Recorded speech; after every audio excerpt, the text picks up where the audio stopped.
नमस्कार, आचरण न्यूज के साथ मैं हूं टीएन मनीष। इस समय हमारे साथ हाईकोर्ट बार एसोसिएशन के अध्यक्ष एडवोकेट पवन पाठक हैं, जिन्होंने बाबा साहेब अंबेडकर की हाईकोर्ट परिसर में लगने वाली प्रतिमा को लेकर प्रक्रियागत तरीके से विरोध दर्ज कराया है।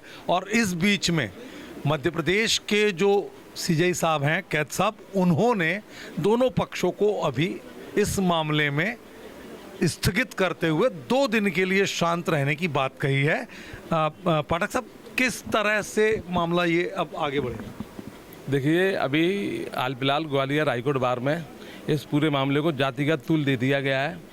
और ये जातिगत तूल नहीं है, प्रक्रिया की जो गलतियां हैं, कोई न्यायालय परिसर है और न्यायालय परिसर संविधान से चलता है और वो बाबा साहब के संविधान से ही चलता है।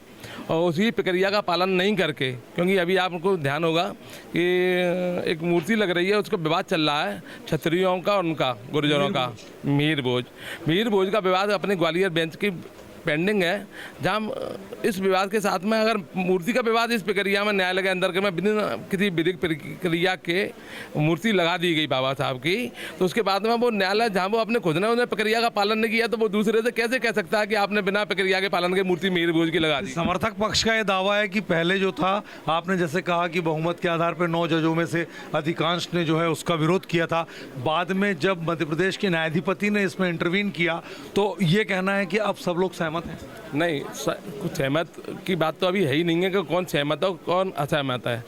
विरोध इस बात का है कि क्या होता है, न्यायालय के अंदर में कोई भी काम होता है वो प्रक्रिया के तहत होता है। प्रक्रिया माननीय जो चीफ जस्टिस साहब हैं, उन्होंने एक समिति बनाई है, बिल्डिंग कमेटी है, 3-4 कमेटियों का मेंबर मैं भी हूँ उनमें, बिल्डिंग कमेटी के अलावा भी अदर हैं, तो उनमें मेंबर हूँ। तो उनके बाद में बिल्डिंग कमेटी के अंदर यहाँ अगर कोई भी 1-2 ईंटें भी लगेंगी ना, बिल्डिंग कमेटी के बिना मंजूरी के नहीं लगेंगी। बिल्डिंग कमेटी में बिना किसी बिल्डिंग कमेटी की मंजूरी के पहले तो उसको वहाँ उसके चबूतरा के लिए खुदाई शुरू कर दी। खुदाई शुरू करने के बाद में उसका वो चबूतरा बना दिया। तो मूर्ति इतनी बड़ी कैसे आ गई? नहीं, सुनाई तो सही। पहले क्या है, बिना किसी बिल्डिंग कमेटी को पता ही नहीं है और यहाँ खुदाई करवा दी, एक व्यक्ति विशेष ने करवा दी।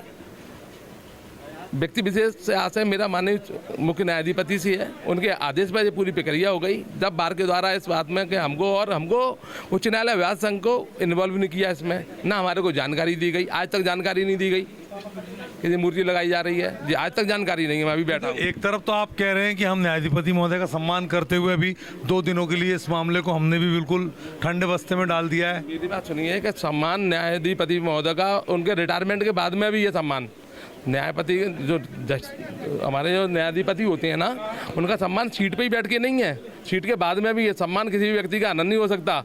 लेकिन उन्होंने जो कार्रवाई की है वो न्यायिक प्रक्रिया में कार्रवाई नहीं है। तो फिर विरोध, वरिष्ठ का विरोध किस आधार पर? वो एडमिनिस्ट्रेटिव साइड से गलती हुई है।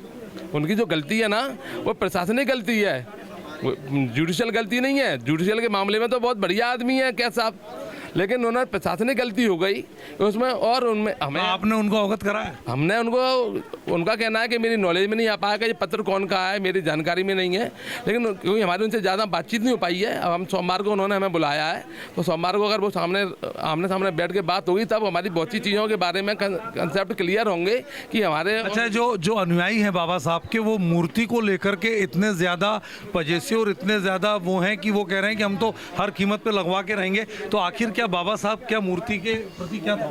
बाबा साहब खुद मूर्ति के, उन्होंने खुद ने कहा कि मैं मूर्ति पूजा का विरोधी हूँ, मैं मूर्ति, तब जो व्यक्ति मूर्ति पूजा का विरोधी हो उसकी मूर्ति की क्यों लगाना चाहिए? दूसरी बात, क्या जो ग्वालियर में हजारों मूर्तियाँ बाबा साहब की लगा दी गई हैं बिना किसी प्रक्रिया के, क्या उनको ही जाकर जिनको पूजना है वो उनको पूज जाए? दूसरी बात, एक और चीज़, इनमें जिन लोगों ने साइन किए थे, एक पत्र भेजा था चीफ जस्टिस साहब को, नाम को 10-15-20 वकीलों के साइन है, 14 वकीलों के साइन है उसमें।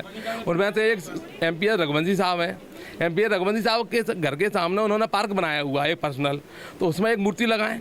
एक हमारा बेचारा धर्मेंद्र कुशवाहा है, धर्मेंद्र कुशवाहा का एक गार्डन है विनयनगर में, तो धर्मेंद्र कुशवाहा से मेरा निवेदन है कि वो धर्मेंद्र कुशवाहा उस गार्डन का नाम बाबा साहब के नाम पे कर दे और उसके बाद हम वहाँ एक मूर्ति लगा दे उस गार्डन में। ठीक है सर।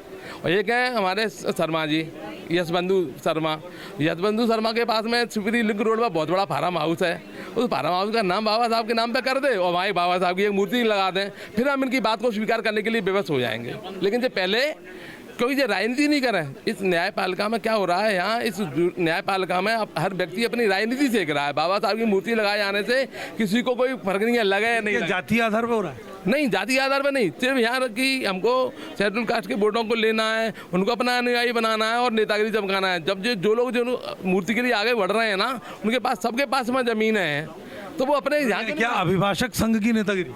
अभ्यास संघ की नेतागिरी, समाज की नेतागिरी। इससे कहा कि SC vote, SC, ST, OBC के नाम पर सभा बना ली, तो न्यायपालिका के अंदर में क्या ओबीसी महासभा की मूर्ति लगाएगी? बीमार में आके मूर्ति लगाएगी? बीमार आर्मी वाले एक नाम से एक वीडियो चल रहा है, वो धमकी दे रहे हैं प्रशासन को कि हम तो 17 तारीख को आग लगा दें पूरे मध्य प्रदेश में। तो ये धमकियों से न्यायपालिका के अंदर मूर्ति लगेगी। क्या वो वीडियो आप आचरण को उपलब्ध करा सकते हैं? हाँ, वो तो सोशल मीडिया पे है, सबके पास में। मैं आपको पर्सनली दे दूंगा, आप उसको सुनो, उनकी लैंग्वेज को सुनो। उन्होंने साफ साफ धमकी दी है कि अगर 17 तारीख तक नहीं, 2 दिन का चीफ साहब ने उनके संभागीय अध्यक्ष ने तो खंडन किया है, मकरंद ने। मेरी बात सुनो, उसके अंदर में आप देखिए, वीडियो मैंने नहीं है, वीडियो सोशल मीडिया, और वो खुद बैठा हुआ उसमें। और वो आपको मालूम है इससे पहले 2 अप्रैल 2019 में क्या घटना हुई थी? इस ग्वालियर जिले के अंदर 7-8 लोगों की मृत्यु हुई, और ऐसी आतंकवाद अब इससे ज़्यादा होगा। अभी अगर ये प्रक्रिया का समाधान न्यायोचित अगर नहीं कर पाया है, शासन नहीं कर पाएगा, अब इसमें शासन को इन्वॉल्व होना पड़ेगा। मध्य प्रदेश शासन को, क्योंकि इसका परिणाम जो भोगेगा वो जनता भोगेगी और शासन को भोगना पड़ेगा। ये प्रक्रिया आपसे जा चुकी है। तो आप थे पवन पाठक, जिनका साफ तौर पर कहना है कि मूर्ति पूजा को लेकर बाबा साहेब का खुद का जो विचार था, उनके अनुयायी शायद ये भूल गए हैं। और उन्होंने अभी भी एक ही बात कही कि न्यायाधिपति महोदय का सम्मान हमेशा है, इसलिए अब सोमवार तक ये मामला साफ हो पाएगा कि आखिर दोनों पक्षों के बीच सहमति किस आधार पर बनती है। कैमरा पर्सन विक्की सिंह के साथ टीएन मनीष, आचरण न्यूज, ग्वालियर। देश दुनिया की सभी खबरें देखने के लिए जुड़े रहिए आचरण न्यूज से। आचरण न्यूज, हर कदम आपके साथ।